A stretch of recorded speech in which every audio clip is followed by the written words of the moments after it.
Hello everyone, this is Boricua Binks and welcome back to Let's Play the Confines of the Crown.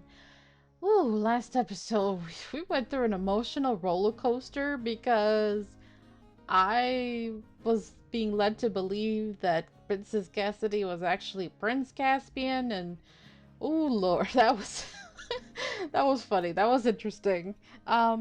But now it's actually really sad because now it's like, yeah, no, Prince Caspian actually did die when they were young, so that's very sad. But hey, at least now Callum and Cassidy can have a nice brother-sister relationship, so that's good. Alright, but this chapter was called The Betrayal, so I'm kind of concerned by what that means. Alright. After we reach our earlier campsite, the princess rolls down her silk stockings and bathes her feet in the cool water of the stream, while Oscar hunts for something suitable to feed her. He eventually settles on more asparagus and a few wild berries. Except for our surly captive, the scene is peaceful and pleasant. Oscar's fondness for plants and sunlight has led me to spend many days in surroundings such as these, watching him enjoy himself. I know the powers of Guelinor must be in great turmoil after our disappearances, and we ought to return as soon as possible. And yet, no one seems compelled to hurry. What are those called? Branching asphodel. Asphodel? What a pretty name. Then she blinks at a glimpse of fast-moving color overhead. That's a peacock butterfly. Oh, they have such a cute friendship. Possibly more if I don't end up with him, you know? Oh, I know every contour of my country from the maps I've studied, but it looks so different to see it for myself. Poor girl, she's been, held within the castle walls for so long. She deserves some freedom and to get to see the world. While those two explore the local wildlife, Callum stands alone, his eyes on the rippling reflections that cross the surface of the stream. What will our return mean to him?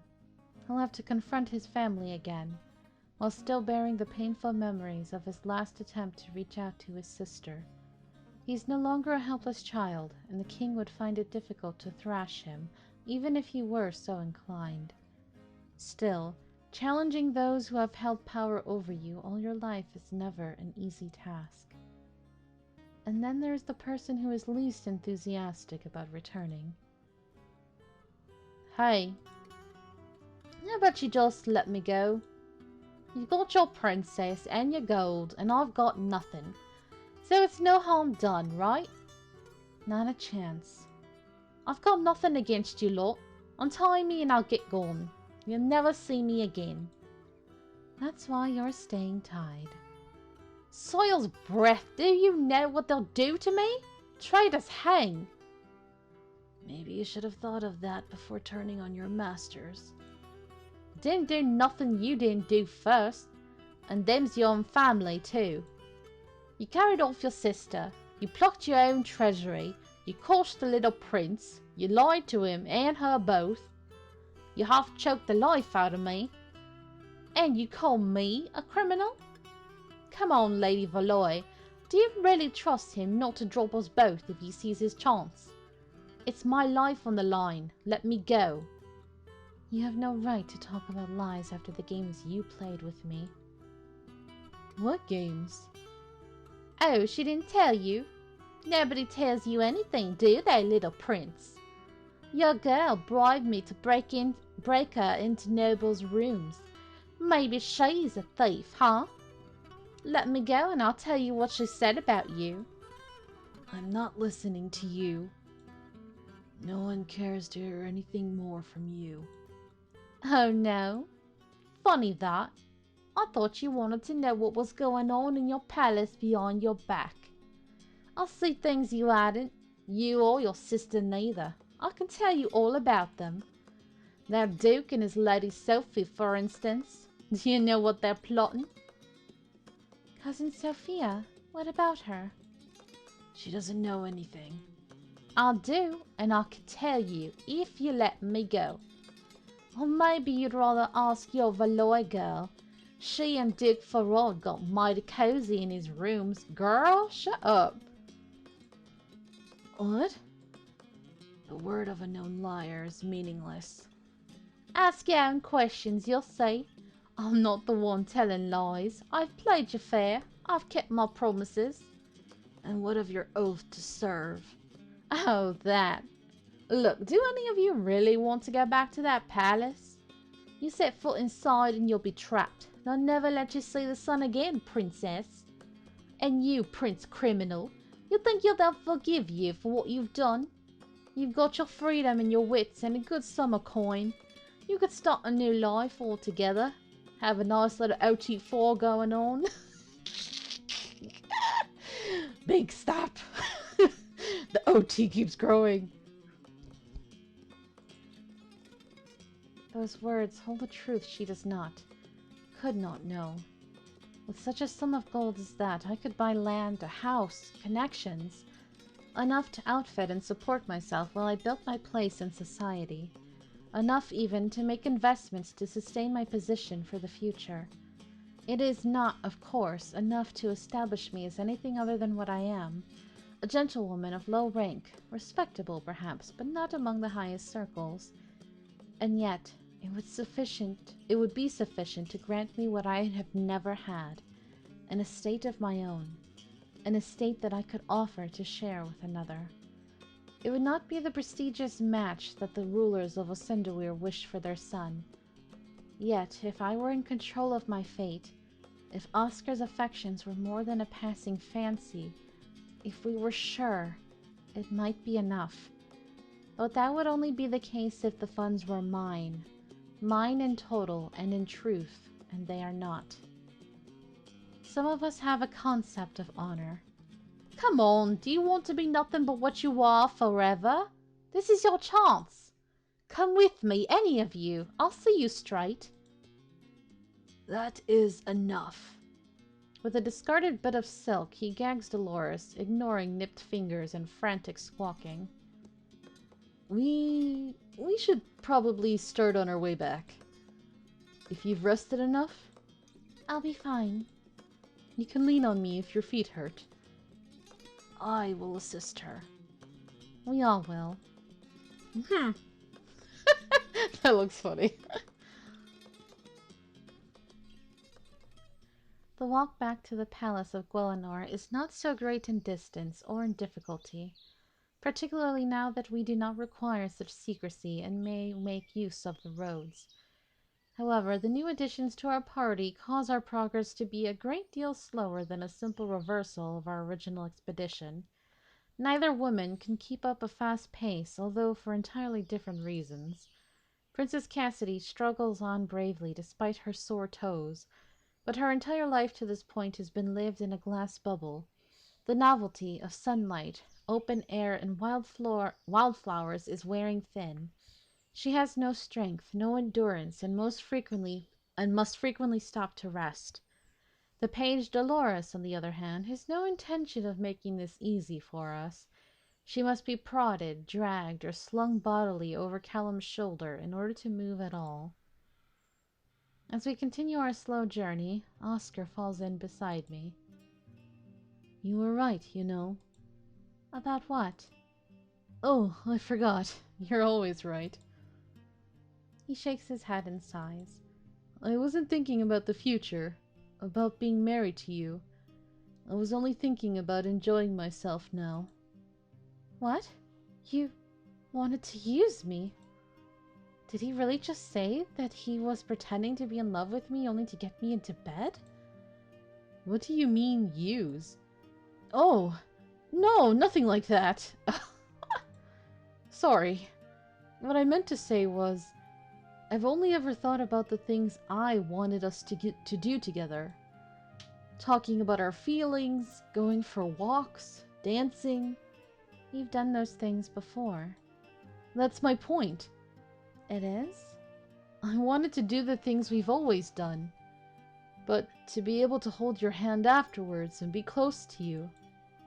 And then, like last night. I push away the memory of our lips touching. It didn't happen. It will never happen again. I wanted to be able to show you that I cared about you. I wasn't thinking about how things would have to change. I wanted to live in the castle with you and my family and be together like we always have. But that can't happen, can it? Hey, you're finally growing up. You're finally getting mature. You've been trying to tell me all along, and I wasn't listening. Did I screw up and now we're going to the friend zone? Because I sided with Callum twice? Oof.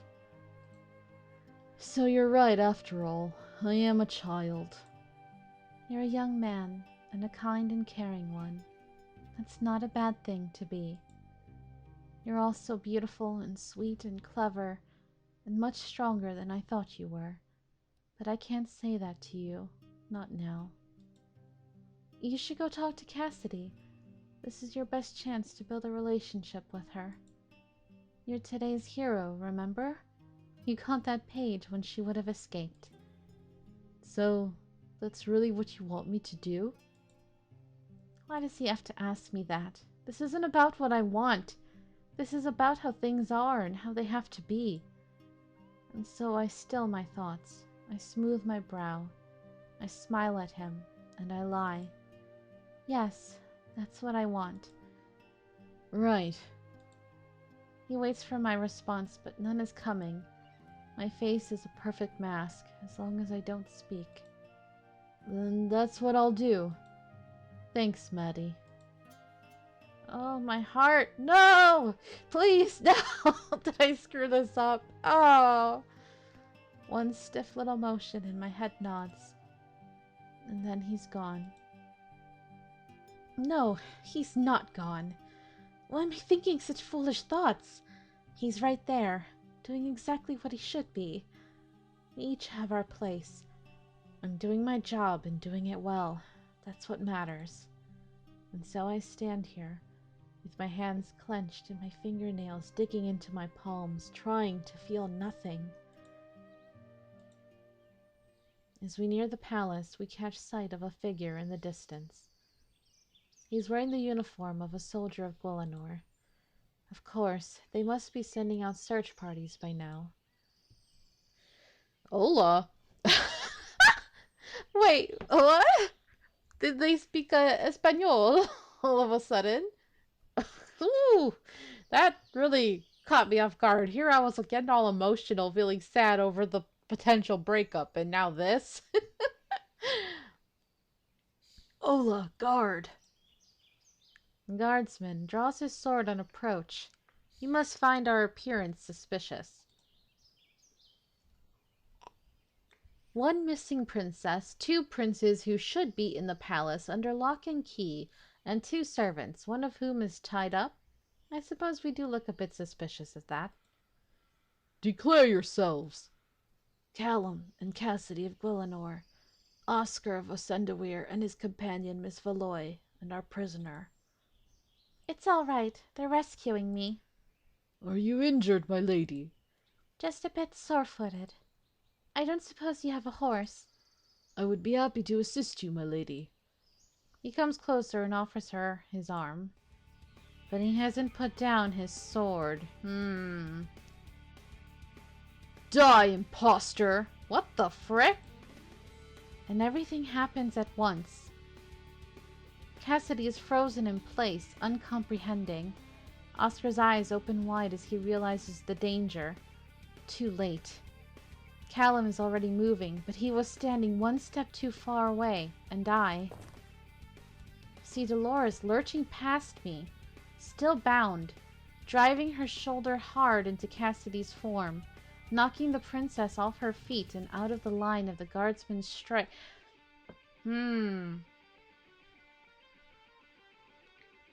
Okay, guys. I need to talk for a sec. I don't know why my brain is like, maybe because they already did like a like a fake out with the whole Cassidy being Caspian thing. What if, because I'm still suspicious of Dolores, okay? the fact that she hasn't been fired and that she's not that good at her job and that she seems to know everything and the fact that she also has pink hair like Cassidy. What if Dolores is Caspian? That would be like a big shocker, you know? But why would Caspian be forced into servitude and be dressing as a girl? And I don't know. But there's just like, there's still too much suspicious stuff going on, so that's why I'm kind of suspicious there. I don't know. There's a lot going in my mind. But here, Dolores just saved Cassidy, so I'm like, I take the same tactic, but apply it in the opposite direction, snapping a vicious sidekick into the guard's ribs. His armor pads him from any damage, but it drives him back and away from his target. Here we go. Kick-ass Madeline. With a quick pivot, I restore my center and draw my daggers. I rush him, both blades flying rapidly to chime against his sword, forcing him to withdraw even further in order to regain the advantage of reach. He feints, then sweeps for my legs, but my lack of armor stands me an advantage here. I leap over the strike, then swipe at his eyes. I'm not close enough to connect, but his head jerks back by instinct, keeping him off balance. Now he's angry. He brings his greater strength to bear against me, whelming blows that make the daggers ring in my hands. This is no sparring match. I can already feel a burning line across my arm where I fail to completely guard one slash. I come in close again, trying to pin his sword, but I've miscalculated. The guard's heavy, muscular knee slams up hard into my unarmored midsection, knocking the breath out of me. Spots swim in my vision, and for a moment I can only bend over helplessly, vulnerable. But I have another advantage that he does not. I am not alone. As the guard raises his sword over my head, Prince Callum charges in, catching the guard's arm mid-stroke. Using his weight and leverage, he flips the man onto his back, then pins him down with one knee. Yeah! Die! He raises his hand, then slams the side of it down hard into the soldier's throat. Now, was the soldier just doing his job? Or was he dirty? Because I would have been feeling kind of bad if he was just doing as ordered. No! This time, it is too late to stop him. A crushed neck cannot be undone. What? No, don't look! He pulls Cassidy away, leaving only Callum and myself to view the guard's dying struggles. As breath returns to my aching body, the guardsman loses his forever. We should have questioned him. He was an assassin and a fanatic. He made no attempt to hide his target. He couldn't possibly have expected to get away cleanly. He intended to attack until he was dead. He was one of your guards. He was in someone's pay. Probably Duke Farad. You! He directs that shout at Dolores, who lies still bound and gagged on the ground, where she fell after knocking Cassidy aside. Did you know about this? She can't answer you like that. Fine. He hauls Dolores to her feet and unfastens the gag. Of course I don't know, you cockhead. How would I? You reacted. She did protect me. She only did that to try and save her own skin. Sure, and wouldn't you? I don't want to die. I don't want her to die. I don't want anyone to die. You remember that, Your Highness. Remember who's a killer and who's not. Is that man really dead? Yes. I see. Waving Oscar and Callum aside, she kneels beside the body and lays one trembling hand upon its chest. I'm sorry. May your rest bring you peace. No matter what they've done, I would not wish for anyone to die. Aw, she's so sweet. He would have killed you if he could have. If his master had equipped him with a rifle or a crossbow instead of a sword, we might not have been able to stop him. Oh, Duke Farad. He brought a collection of muskets with him. They're stored in his chambers. So this probably isn't his assassin. Or else there are more out there. We should hurry. We can send someone to pick him up later. We need to get you to safety. I'll do my best. Okay, got a scene of the castle. After a brief and tense journey, the familiar stone walls loom before us. We cluster tightly together in case of unknown dangers at this final hurdle. Callum in the lead, sheltering Cassidy behind him. Then Oscar, then Dolores, then finally myself. The princess should be visible enough for our group to be granted passage without argument, but a sniper's shot at her should be blocked by one of the two men. As for Dolores, someone has to keep an eye on her and make sure she doesn't try to run. She appears to have accepted her fate, but I wouldn't trust her not to turn on us at the worst possible moment. We reach the front gates. This time, Callum's bellowed greeting is met with a chorus of hails. A full company of guards charge out to surround and escort us. Even then, our heightened nerves do not allow us to relax easily. But the soldiers make no aggressive moves. They do not even ask for details of how we came to be in this situation, but move us swiftly into the safety of the building. There, we will have to give our accounting to the King of Quellenor. Quellenor, gosh, I can't talk. Inside, the guards suddenly call a halt.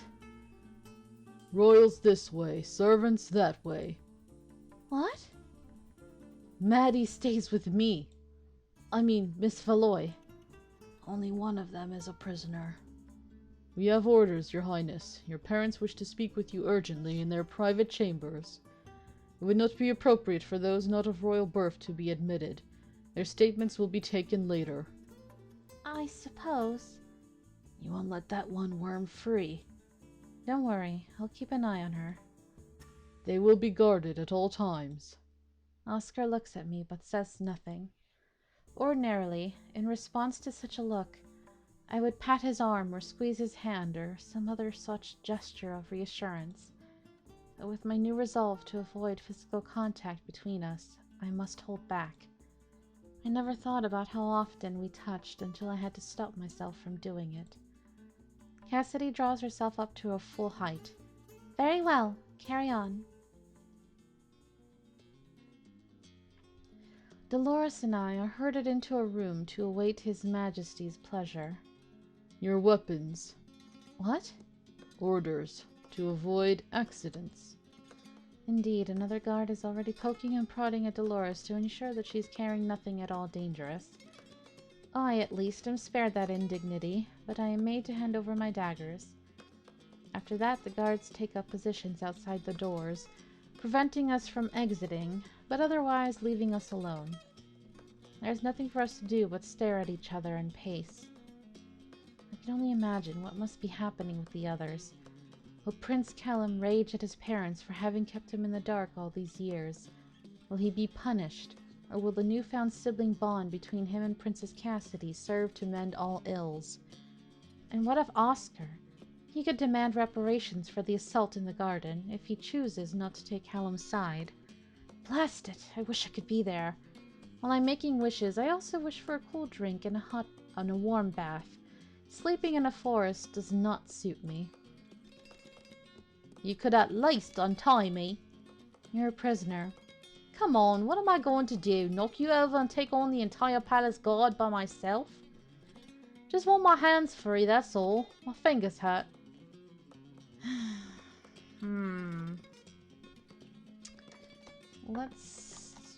This is the 12th choice.